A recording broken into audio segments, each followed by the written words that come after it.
beloved, Boss Mike Cervera. Ay basbas ni Pangulong Bongbong Marcos. Yan. Ni Pangulong Bongbong Marcos ang Yari ka pagprotekta na. sa mga testigo laban kay dating Pangulong Rodrigo Naku, eto mga kababayan ha, binasbasan na daw ni Pangulong Bongbong Marcos itong pagtulong sa mga testigo laban dito sa matandang Duterte na kamukha ni Sara Duterte na anak niya. Pakinggan po ninyo. Naku, eto matindi. Kaya lalong iiyak si Sara dito, mga kababayan. Biruin ninyo si Pangulong Bongbong Marcos, binasbasan. Ibig sabihin, pagka binasbasan, may kasamang pagtulong, mga kababayan. Naku, yari. Oo, yari ka rito. Oy, iiyak na naman mga DDS dito. Sigurado, iiyak na naman sila.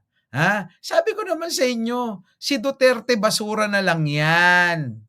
Wala nang pag-asang makaalis yan sa ICC. Masakit mang isipin at tanggapin ninyo na doon na yan mamamatay, wala na kaming magagawa. Kahit kami malungkot man, may magagawa pa ba yung lungkutan namin?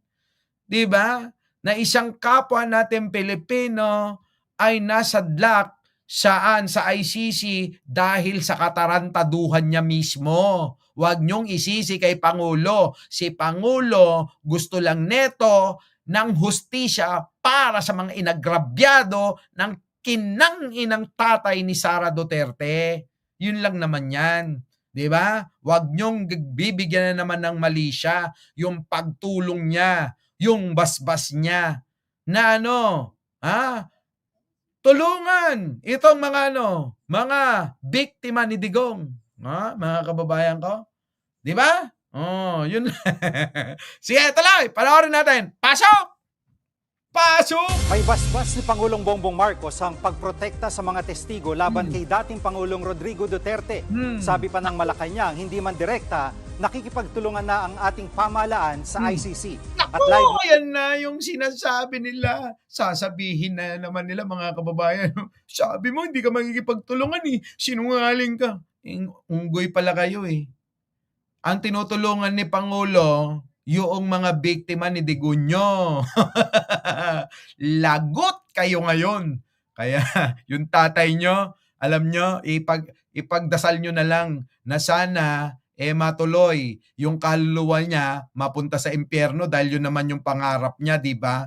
Pangarap niya yung kaluluwa niya mapunta sa impyerno. Yun yung ipagdasal ninyo.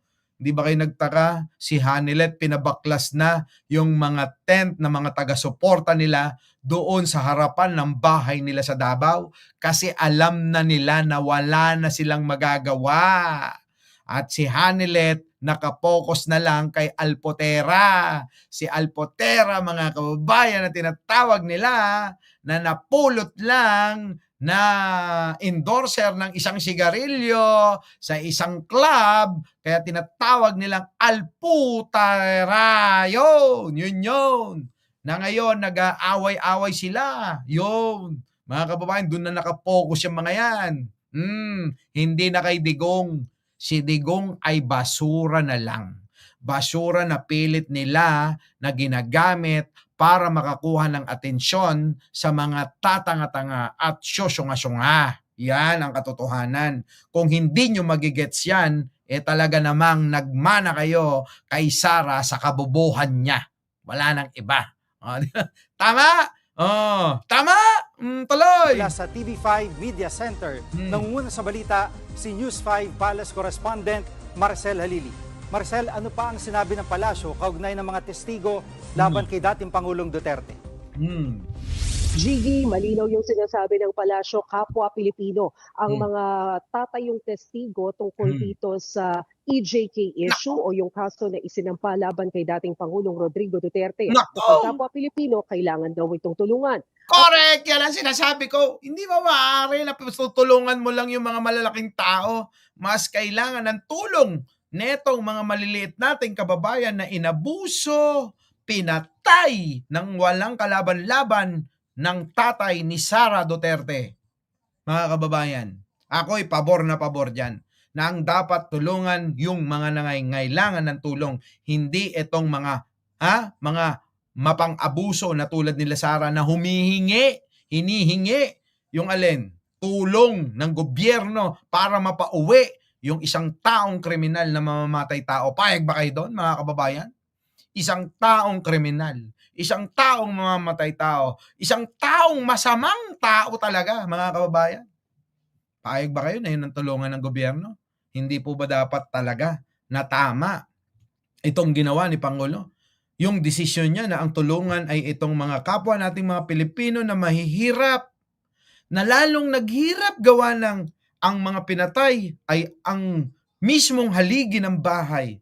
Ang mga pinatay, yung mga magulang, anak, maraming mga nagluksa, maraming mga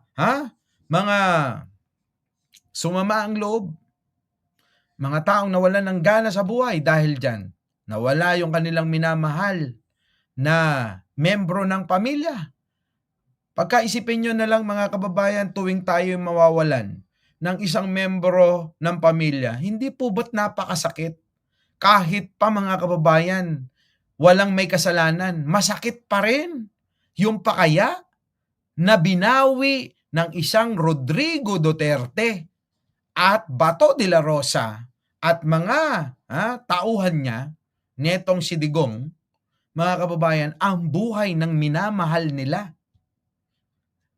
Ang buhay ng membro ng pamilya nila.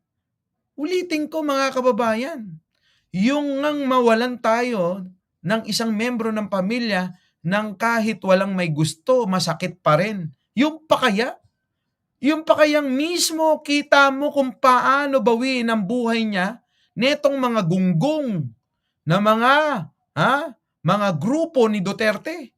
Masakit ho yan, mga kababayan ko.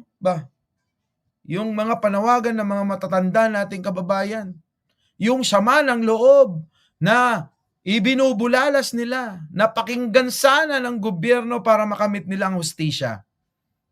At eto na, mga kababayan, si Pangulong Bongbong Marcos tumutulong para makamit nila yan. Ayaw nyo? So ngayon, mga kababayan, pipiliin nyo? Kampihan yung mga matay tao?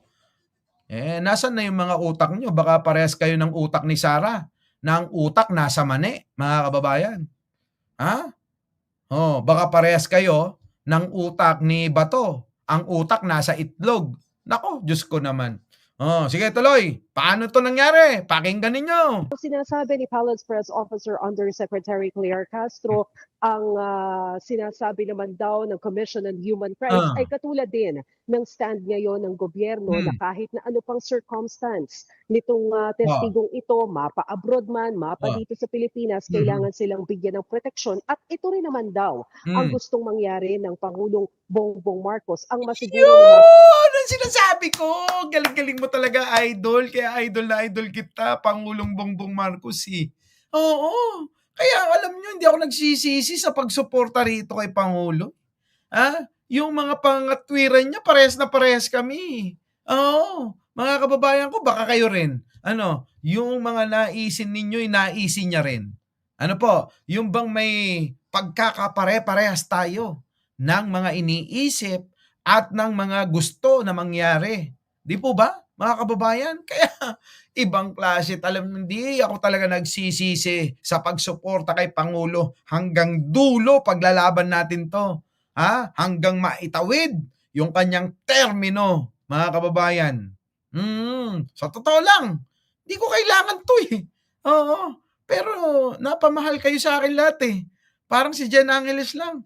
Itong mga viewers ko, napapamahal sa akin Kaya alam nyo, kahit pagod ako, nandito ako, naka-live ako. Bakit? Gusto ko kayong makasama Ang gigigil ako kay Pangulo. Galing-galing mo talaga Sa totoo lang, kung babae lang yan si Pangulo, agawin ko talaga kay First Lady. Mga kababayan, sana all talaga, no? Sana all ng lahat ng mananungkulan, mga kababayan. Tulad ni Pangulo. Sana, no, maptanday lahat ng mga nanunungkulan sa gobyerno tulad ni Pangulo mag-isip. Diyos ko po, sigurado, mga kababayan, baka maging skyjet tayo sa pag-unlad. Oo, baka maungusan natin ang Japan, Korea at Singapore at kung sino man yung mga mayayamang bansa, ano? Kaso mga kababayan, ang namamali tayo ay nadadala tayo sa mga matatamis na salita. Kaya tayo mga kababayan, ito ang nangyayari, hirap na hirap. Hirap na hirap ang Pangulong Bongbong Marcos para tayo mga kababayan ay maiangat ng lubusan. Sakit. Pero yun ang katotohanan. Kita nyo na lang mga kababayan ko, mula nang mawala si Pangulong Ferdinand Marcos Sr., nagkaleche-leche itong bansa natin. Yung mga pag-aari ng gobyerno na ibenta ng mga yan. Tulad ng alin? Kalsada, pangunahing kalsada, mga tubig, kuryente na dati mga kababayan ay kontrolado ng gobyerno. Bakit? Kapag kontrolado ng gobyerno ang mga bagay, ang mga yaan, pangunahing pangangailangan ng mga Pilipino, kaya nila mga kababayan na magserbisyo. Bakit kanyo? Mactandem, thank you, hindi ko ito mababasa yung sinabi mo. Bakit kanyo? Pakinggan nyo yung sasabihin ko. Alam nyo po, kapag kang isang pag-aari ng gobyerno ay mapunta sa pribado at mga negosyante, ang iisipin po niyan hindi magserbisyo. Ang iisipin ng negosyante ay kumita ng pera. Kita-kita, walang serbisyo. Tingnan nyo yung prime water, mga kababayan, ganon, example lang ho yan. Ngayon, balik natin sa gobyerno yung pag-aari ng mga pangunahing pangangailangan ng mga Pilipino. Kapag pag-aari ng gobyerno, ang mga tulad ng tubig, kuryente, kalsada, mga kababayan ko, kayang-kaya na ipababa ang mga presyo. Bakit? Serbisyo kasi sa gobyerno. Pwede nilang gawa ng paraan para i-subsidize kung sakasakali man merong banta ng pag-angat ng presyo. Pero kapag nasa pribado, babalik ko uli, hindi nila gagawin yun na i-subsidize yan. Bakit? Kasi iniisip nila yung kita. Tingnan ninyo mga kababayan, yung nawawalang kita ng Meralco, abay ipinapasa sa mga consumer sa atin kahit hindi man tayo may kasalanan. Dahil ang hinahabol ng mga yan ay yung kita lamang. So wala talaga. Sino may kasalanan? Si Pangulong Bongbong Marcos na naman. Anak ng pating naman yan. Tokininayo man na, di ba? Yun po yung sinasabi ko. Kasalanan po yan ng mga pumalit at umagaw sa kapangyarihan ni Pangulong Ferdinand Marcos Sr. Sa mga hindi nakakaunawa niyan tulad ni Buday na bobo na pati yung proyekto ni Pangulong Ferdinand Marcos Sr. na San Juanico Bridge abay pinagtripan. Kininayo. Sige, tuloy. Bigyan ng hustisya ang sino man na dapat makatanggap ng hustisya. Correct. Sinasabi nga niya na hindi naman direktang nakikipagtulungan ang Malacanang sa International Criminal Court kahit pa binibigyan o bibigyan ng proteksyon ng Department of Justice ang mga testigong ito. Narito ang pahayag ni Undersecretary Claire Castro. Yan na mga kababayan ko. Nako, Diyos ko po. Ito siguro talaga yung pinanggigilan na naman ng mga DDS, nawalan na sila ng pag-asa. Nawalan na sila ng pag-asa, mga kababayan. Uy, Mactandem, thank you Mukhang makakakain kami ng siyamgupsal bukas. Makakain kami ng siyamgupsal ni Jan Angeles. Uy, kita niyo mga kababayan ko, di ba? Hindi kaya eto ngayon yung pinanggigilan netong mga hinayupak na mga DDS tulad ni Sara Duterte na wala na talaga. Biro nyo, pinaasa-asa ninyo yung mga taga-suporta ninyo. Umikot-ikot kayo sa buong mundo para ipanawagan, malaki na makakalaya, kaya nyong palayain. Sino? Si Digong. Meron pa dyan isa, si Kalnot. Sabi niya mga kababayan, hindi ako uuwi ng Pilipinas nang hindi ko kasama si Digong. Abay, ginaya din ni Baba. Sabi ni Baba, hindi tayo papayag na hindi natin may uuwi si Digong. Sabing ganun. Abay, ang tagal-tagal na. Abay, lagpas na ng ilang buwan, lilimang buwan na po. Sino? Si Digong dyan sa ICC, wala pa rin kayong nagagawa. Kung hindi puro manira lang na manira. Di ba ba? Yan po ang katotohanan eh. Pinapaasa nyo lang yung mga tatanga-tangat mga mangmang. Kaya nga kaninang umaga pinakita ko, nakakita lang na naglalakad si Digong sa labas ng kung saan mang yan na luma na, abay, pinapaniwala nila na nakalabas na daw si Digong. Di ba ba?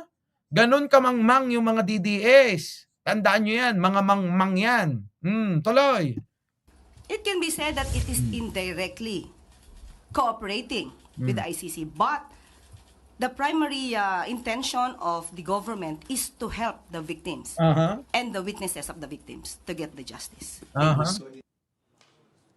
At Maricel, may komento na ba ang palasyo sa pagtanggi ng gobyerno ng Australia na kupkupin ng dating Pangulo sakaling mapagbigyan ng ICC ang kanyang interim release? Hindi man tatanggapin sa Australia. Ay, naku, Diyos ko. Sara Duterte, ang kabobohan mo laganap sa buong mundo. O sa totoo lang ho, ang kabobohan ni Sara Duterte laganap sa buong mundo. Sa totoo lang ho, damay tayo. Sa kabobohan at katangahan ni Sara Duterte, damay tayo. Biruin ninyo, pinagmamalaki niya yung kabobohan at katangahan niya sa ibang bansa. Di ba? Sino tatamaan? Kapwa Pilipino. Isipin nyo maigi yan. Dahil lumalalim na ho ang gabi rito.